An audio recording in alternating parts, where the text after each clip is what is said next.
قرآن کے الفاظ کو انسان پڑھتا ہے. یہ آیت کیسی ہے؟ انکا حضور پاک صلی اللہ تعالی وسلم کو کائنات کا رب مخاطب ہو کر کہہ رہے انکا لا تہدی، اے میرے محبوب جسے آپ چاہیں ہدایت نہیں دے سکتے، ولیکن اللہ یہدی من یشاء، عرش والا جسے چاہے اسے ہدایت سے آراستہ کر سکتا ہے. مجھے بتاؤ پھر ہم اللہ کی اس نعمت کا شکر کیوں نہ ادا کریں؟ اس نے ہمیں مسلمان بنایا. اس نعمت عظمیٰ پر اتنی بڑی نعمت ہمارے دامن اور جھولی میں ڈال دی، ہمیں مسلمان بنا دیا. کسی اور خطے میں میرے محترم دوستوں پیدا کر کے کفر کی گود میں بھی پیدا کر سکتا تھا، مسلمان کی گود میں، مسلمان کی ماں کی گود میں پیدا کیا. اللہ تیرا انتخاب تھا، تو نے یہ انتخاب ہمارے دامن میں ڈالا. ہمیں موت تک اس پر استقامت نصیب فرما. بہن دعا مانگ رہی ہے، ادھر حضرت ارقم رضی اللہ تعالیٰ عنہ کے گھر میں آپ موجود ہیں اور آپ دعا مانگ رہے ہیں، یا اللہ عمر ابن خطاب چاہیے. حضرت عمر باہر آئے، آپ نے کہا بہن کیا پڑھ رہی تھی؟ وہ صحابی جو ان کو قرآن پڑھا رہے تھے چھپ کے گھر میں، وہ باہر آئے اور آ کر میرے محترم دوستو سورہ طٰہٰ کی تلاوت شروع کی. اعوذ باللہ پڑھا، بسم اللہ پڑھا، ایک آیت پڑھی، دو آیتیں پڑھی، تین آیتیں پڑھی، چار آیتیں پڑھی. خدا کی قسم قرآن پڑھتا چلا جا رہا ہے اور حضرت عمر کے دل کی دنیا بدلتی جا رہی. آج ہماری حالت یہ ہے، میں باتیں سیدھی کرتا ہوں، ہم بھی رسم و رواج کے شکار ہو گئے. آج ہم نے قرآن کو کس لیے رکھا ہے؟ خود اپنے دل پر ہاتھ رکھ کے خود فیصلہ کرو، کیا ہم نے ختم کے لیے قرآن کو نہیں چھوڑ دیا؟ باپ مر گیا اور ختم پڑھا جا رہا ہے، باپ فوت ہو گیا، بچے یتیم ہو گئے. اب باپ مرتے ہی اس مال کا وارث کون ہے؟ یہ یتیم اولاد ہے اور اسی پیسوں سے دیگے چڑھا رہے ہیں، انہی پیسوں سے کھانا پکایا جا رہا ہے. کوئی پرسان حال نہیں اس بیوہ کا، ان یتیم بچوں کا کوئی پرسان نہیں. اور میرے محترم دوستو کیا ہو رہی ہے؟ خیرات ہو رہی ہے، مردے کی خیرات ہو رہی ہے. اور کھانے کے لیے کون جا رہا ہے؟ میں جا رہا ہوں. کھانے کے لیے کون جا رہا ہے؟ عوان جا رہا ہے. کھانے کے لیے ملک جا رہا ہے. کھانے کے لیے چودھری جا رہا ہے. اور کھانے کے لیے سرمایہ دار، دکاندار، صنعت کار، تجارت، یہ اس خیرات کو کھانے کے لیے جا رہے ہیں. آپ دل پر ہاتھ رکھ کر اپنے آپ سے پوچھیں، کیا شریعت اس کی اجازت دیتا ہے؟ آپ خود فیصلہ کریں. نکلیں ان رسموں سے، نکلیں ان رواجوں سے. قرآن ختم کے لیے نہیں آیا، قرآن تعویذات کے لیے نہیں آیا، اس کو ہدی للناس بنا کر بھیجا گیا ہے. سارے عالم کی انسانیت کی ہدایت کے لیے اللہ نے اس قرآن کو بھیجا تھا. قرآن کو پڑھیں، قرآن کو سمجھیں. قرآن کہتا کیا ہے؟ مطالبہ کس کا کرتا ہے؟ حضرت عمر نے چند آیات سنی، دن کی دنیا بدل گئی. آپ نکلے، سیدھا کہا حضور کدھر ہیں؟ بہن کو کہا بہن میرے گلے میں پٹا ڈال کے مجھے حضور کے پاس لے کر جاؤ. آپ دارالندوہ میں پہنچے، حضرت زید ابن ارقم کے گھر میں پہنچے. حضور نے دیکھا عمر آ رہے ہیں، ہوش نہیں تھا، ہاتھ میں تلوار اسی طرح ہے. صحابی نے عرض کہ اللہ کے محبوب ارادہ پتہ نہیں کیسا ہو. حضور کے چچا سیدنا امیر حمزہ رضی اللہ تعالیٰ عنہ نے فرمایا، عرض کیا اللہ کے محبوب اچھے ارادے سے آیا تو سینے سے لگائیں گے، برے ارادے سے آیا اسی تلوار سے عمر کا کام تمام کریں گے. حضرت عمر جاتے ہی حضور کے قدموں میں گرے اور فرمایا غلام بننے کے لیے آیا ہوں. ہاتھ آگے کیا، اسلام لے کر آئے، آذان دی، نماز کا وقت ہوا. حضرت عمر نے عرض کیا اللہ کے محبوب مکے میں جا کر، بیت اللہ میں جا کر نماز کیوں نہیں پڑھتے؟ حضور کی آنکھوں سے آنسو جاری ہیں.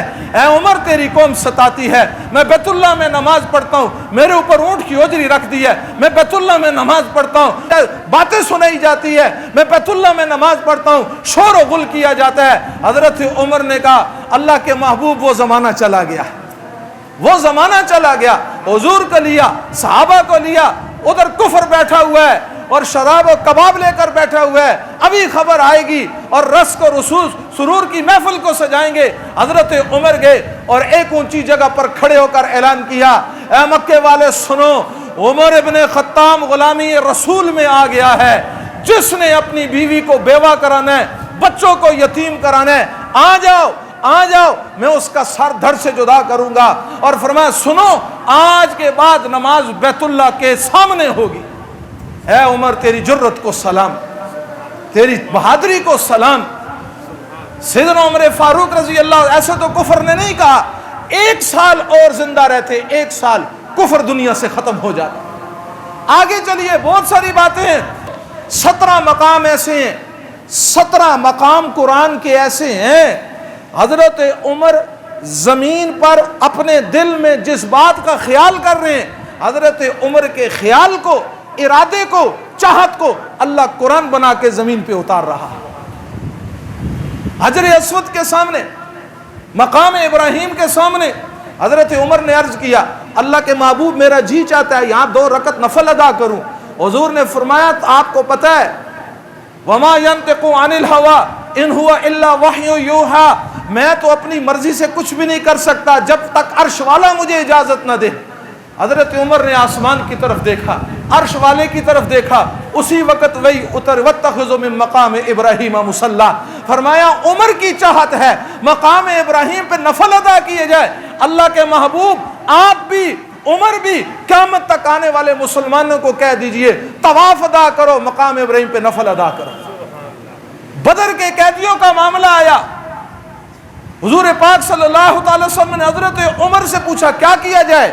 حضرت عمر میں نرمی نہیں تھی، آپ نے فرمایا یہ کفر کے سرکردہ لوگ ہیں، ان کی گردنوں کو اڑا دیا جائے۔ اور آپ نے فرمایا گردن بھی کون اڑائے؟ ان کے جو رشتہ دار مسلمان ہیں ان کے حوالے کیا جائے، چچا بھتیجے کا اور میرے محترم دوستو بھانجا ماموں کا رشتہ دار کی گردن کو اڑا دے۔ حضرت صدیق اکبر رضی اللہ تعالیٰ سے مشورہ کیا، آپ نے فرمایا فدیہ لے کر آزاد کر دیا جائے۔ حضرت ابو بکر کے مشورے پر عمل ہوا، آسمان سے وہی اتر گئی اور اللہ نے فرمایا عرش والا بھی جو چاہتا تھا عمر بھی وہی، جو عمر کی چاہت تھی عرش والے کی بھی وہی چاہت تھی۔ پھر آگے پردے کا مقام ہے، پردے کے معاملات ہیں۔ میرے محترم دوستوں اور بزرگوں، اسلام کی شان، حضور نے تو کیا فرمایا تھا، اگر میرے بعد کوئی نبی ہوتا تو وہ عمر ہوتا۔ حضرت علی کے بارے میں بھی فرمایا کہ علی کی نسبت میرے ساتھ ایسے ہے جیسے ہارون کی موسیٰ کے ساتھ، اگر میرے بعد کوئی نبی ہوتا تو وہ علی ہوتا۔ ان 2 روایت کی تشریح ہے، پھر کبھی موقع ملا، ان دونوں روایتیں صحیح ہیں، دونوں روایتیں برحق ہیں، دونوں روایتیں اپنی جگہ سچی ہیں۔ ان دونوں روایت کا مختصر یہ بتا دیتا ہوں، ایک نبی وہ ہوتا ہے جو پہلے نبی کی شریعت کو فالو کرتا ہے، ایک نبی وہ ہوتا ہے جس پر نئی کتاب اور نئی شریعت لازم ہوتی ہے۔ فرمایا اگر میرے بعد کوئی نئی شریعت لے کر کوئی نبی آتا تو وہ عمر ہوتا، اور میری شریعت کو لے کر اگر کوئی چلتا اور نبی ہوتا وہ علی ہوتا۔ تو میرے محترم دوستوں اور بزرگوں، ہر ایک صحابی کی اپنی شان، ہر ایک صحابی کا مرتبہ اور مقام اپنا ہے۔ ہم بھی ایک ملک میں رہتے ہیں، اس ملک کو ملک پاکستان کہا جاتا ہے اور اس کو اسلامی جمہوریہ ریاست پاکستان کہا جاتا ہے۔ ایک ریاست سیدنا عمر فاروق رضی اللہ تعالیٰ عنہ نے بھی قائم کی تھی۔ آپ کا عدل، آپ کا انصاف، آپ نے صحابی رسول کو مسجد اقصی بیت المقدس کی فتح کرنے کے لیے بھیجا۔ جب آپ وہاں پہنچے انہوں نے کہا آپ وہ نہیں ہیں جن کا حلیہ اپنے کتابوں میں پڑھا ہے، جاؤ آپ اپنے امیر کو بھیجو۔ صحابی نے خط لکھا، سیدنا عمر فاروق رضی اللہ تعالیٰ عنہ، آپ مدینہ منورہ سے آپ کے غلام 2 آدمی چلتے ہیں اور آپس میں مشورہ کرتے ہیں۔ آپ دیکھیں آپ خلیفہ ہیں، آپ حکمران ہیں، 22 لاکھ مربع میل پر آپ کی حکومت اور اسلام کا پھریرا اور جھنڈا لہرا رہا ہے۔ آپ غلام کو کہتے ہیں عدل یہ، ایک منزل تک میں چلوں گا، تو اونٹ پر بیٹھے گا، پھر میں اونٹ پر بیٹھوں گا، پھر تو چلے گا۔ وہ کہتا ہے میں غلام ہوں۔ فرمایا غلام ہے تو انسان نہیں ہے۔ اب باری طے ہو گئی، حضرت عمر اونٹ پر بیٹھتے، غلام رسی لے کر چلتا، پھر ایک منزل پر غلام کو اونٹ پر بٹھا دیتے، خود اونٹ کی رسی لے کر آپ چلتے۔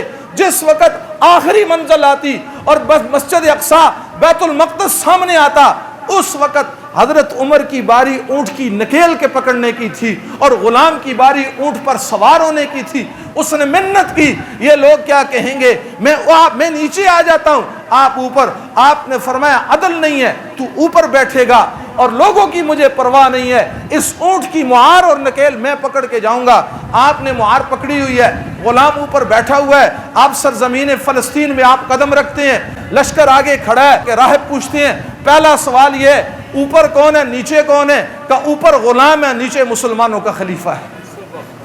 اچھا پھر ایک دوسرے کو دیکھا، کہا پہلی شرط تو پوری ہو گئی، تو دوسری بات ہے آپ نے کرتا پہنا ہوا تھا، اس کرتے پر 17 پیوند لگے ہوئے تھے۔ یہودیوں نے دیکھا 16 پیوند نظر آگے، 17واں نظر نہ آیا، آپ نے بغل اوپر کی، 17واں پیوند نیچے تھا، چابیاں آپ کے ہاتھ میں دے دی، فرمایا اب ہم آپ کا مقابلہ نہیں کر سکتے، مسجد اقصی ارض فلسطین یہ آپ کی ہوئی۔